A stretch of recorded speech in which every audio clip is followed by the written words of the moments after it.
નેત્રંગ તાલુકાના વાંદરવેલી ગામે મુખ્યમંત્રી વન અધિકાર ખેડૂત ઉત્કર્ષ યોજનાનો સાંસદે પ્રારંભ કરાવ્યો।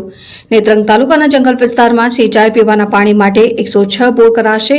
ભરૂચ જિલ્લાના નેત્રંગ તાલુકામાં જંગલની જમીન ખેડતા ખેડૂતને સિંચાઈ માટેનું પૂરતું પાણી મળી શકે તે માટે 10 થી વધુ ગામોમાં કુલ 106 એક બોર મોટર દીઠ ₹1,50,000 મંજૂર થયા છે। નેત્રંગ તાલુકાના વાંદરવેલી ગામના ખેડૂત લાભાર્થી નરપતભાઈ વસાવાના ખેતરમાં આ યોજનાનો પ્રારંભ કરતા ભરૂચ લોકસભા સાંસદ મનસુખભાઈ વસાવાએ જણાવ્યું હતું કે આદિવાસીઓના કલ્યાણ માટે રાજ્ય કેન્દ્ર સરકાર વિવિધ યોજનાઓ અમલમાં મૂકી છે, પરંતુ શિક્ષણ, પશુપાલન, કૃષિ અને જાત મહેનત કરીશું તો આદિવાસીઓનો વિકાસ થશે।